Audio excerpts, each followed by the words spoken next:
নমস্কার। আজ 1 জুলাই। আজ ডাক্তার বিধানচন্দ্র রায়ের জন্ম এবং মৃত্যুদিন।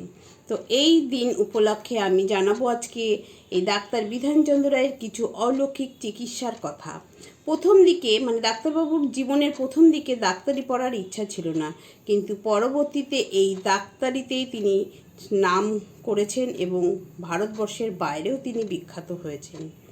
বিখ্যাত সাহিত্যিক সঞ্জীব চট্টোপাধ্যায়ের বাবা প্রচণ্ড মাথার যন্ত্রণায় কষ্ট পেতেন।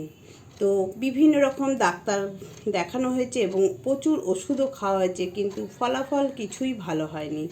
অবশেষে ওনাকে ডাক্তার রায়ের কাছে নিয়ে আসা হয়। ডাক্তার রায় ওনাকে দেখে ওনাকে শুধু বলেছেন যে যেদিকে মাথা দিয়ে ঘুমান তার উল্টো দিকে মাথা করে ঘুমাতে। তো ওই পেশেন্ট কী করতেন? উত্তর দিকে মাথা দিয়ে ঘুমাতেন। উত্তর দিকে মাথা দিয়ে শোয়ায় পৃথিবীর চুম্বক ক্ষেত্র বরাবর উনি চুম্বক শলাকারের কাজ করতেন। এর জন্য ওনার মাথা ব্যথা করছে। ওনাকে দিক চেঞ্জ করে ঘুমাতে হবে এবং উনি দিক চেঞ্জ করে বেশ কিছুদিন ঘুমানোর পরে দেখলেন সত্যিই তো মাথা ব্যথা চলে গেছে। এটা হচ্ছে ওনার একটা অলৌকিক ঘটনা বললাম। উনি ডাক্তারি পাশ করার পরেও ডিগ্রি বাড়ানোর জন্য ইংল্যান্ডে যায় এবং ইংল্যান্ডে যখন উনি ওখানে ভর্তি হতে যান ডিগ্রি বাড়ানোর জন্য, ডাক্তারি পড়ার জন্য, তখন সেখানকার ভর্তি হওয়ার ডেট চলে যায়। তখন উনি ওইখানে যে চেম্বারটার ভেতর দিয়ে উনি ঘোরাফেরা করছেন, তো ওখানকার এক ডাক্তার ওনাকে ডাকলেন, ইয়াং ম্যান এদিকে এসো। ইয়াং ম্যান ওখানে গেলেন এবং বললেন এক রুগী এসেছেন, তাকে দেখে বলছে বলো তো ওনার কী রোগ হয়েছে। তো উনি জাস্ট পেশেন্টের সামনে গিয়েই বলে ওনার চিকেন পক্স হয়েছে। তখন বলছে তুমি তো ওনাকে ধরে দেখলে না, কি করে বুঝলে যে চিকেন পক্স হচ্ছে? বললো ওনার গায়ের গন্ধে আমি বললাম ওনার চিকেন পক্স হচ্ছে, কিন্তু রুগীর গায়ে তখনও কোনো র্যাশ বেরায়নি। পরের দিন দেখা গেল যে ওনার সারা বডিতেই পক্সে ভরে গেছে। তখন ওখানকার ডাক্তার ওই ডেট চলে যাওয়া সত্ত্বেও ওনাকে ওখানে ডাক্তারি পড়তে ভর্তি করে নিলেন। একদিন এক নার্স এক পেশেন্টকে ট্রলি করে নিয়ে যাচ্ছে ওটির দিকে। তখন ডাক্তার রায় বলছেন কি হয়েছে পেশেন্টের? তখন নার্স বললেন ওনার এই জায়গায় কোনো একটা জায়গা দেখিয়ে বলছে এখানে ওনার একটা অপারেশন হবে। তখন ডাক্তার রায় দেখে বললেন যে না, এটা ঠিক হচ্ছে না, ওনার ঠিক জায়গায় অপারেশন হচ্ছে না। কে করবে অপারেশন? তখন উনি ডাক্তারের নাম বললেন। তখন ডাক্তার রায় বললেন, সিস্টারকে বললেন যে আপনি গিয়ে বলবেন ডাক্তার রায় বলেছে ওনার অপারেশনটা ওখানে হবে না, আর একটা জায়গা দেখিয়ে বলেছে এখানে হবে। তখন নার্স ওই ডাক্তারবাবুকে বলছে যে ডাক্তারবাবু ডাক্তার রায় বলেছেন যে এখানে আপনার পেশেন্টের এখানে অপারেশন হবে না, অন্য একটা জায়গা দেখিয়ে বলছে এখানে। বলে কে বলেছে? বলে ডাক্তার রায় বলেছে।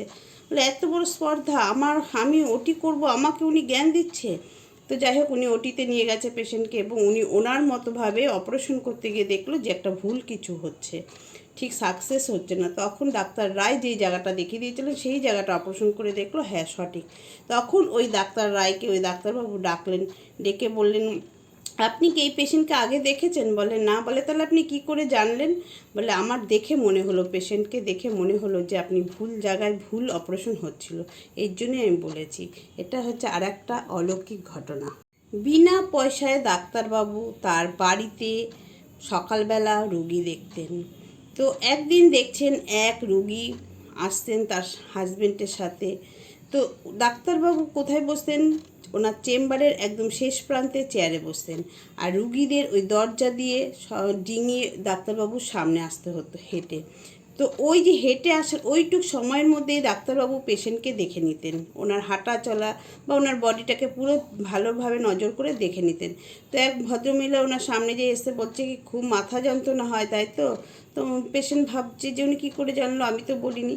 বলে তুমি যেই সিঁদুরটা পরো সিঁদুরটাকে চেঞ্জ করো, ওই সিঁদুরটা হচ্ছে মাথায় দিলে ওটা হচ্ছে বিষক্রিয়া সিঁদুর, ওইটা বাদ দিয়ে দাও, দেখবে তোমার মাথা ব্যথা কমে যাবে। সত্যিই তাই, ওইটা বাদ দিয়ে দিয়েছে, ওনার মাথা ব্যথাও কমে গেছে।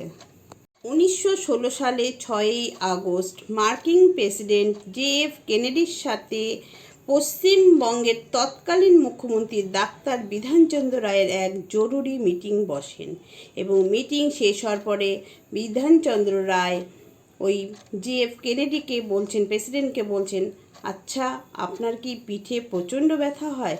তো তখন প্রেসিডেন্ট তো অবাক হয়ে গেলেন, হ্যাঁ ব্যথা হয়, কিন্তু আপনি কি করে জানলেন?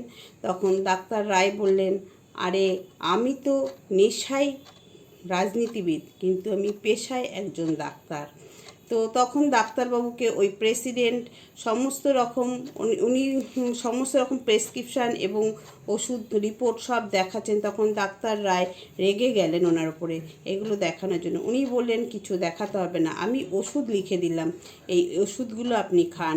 1 বছরের মধ্যে যদি না কমে যায়, আমি আমার নিজের খরচে আপনার বাড়িতে পৌঁছে যাব। তো আরও অনেক অনেক অনেক অলৌকিক চিকিৎসা ওনার আছে, কিন্তু একদিনে তো একটা ভিডিওতে সব বলা সম্ভব নয়। তো যদি সময় হয় আমি পরে আরও জানাবো। তো সবাই ভালো থাকবেন, সুস্থ থাকবেন, শুভরাত্রি।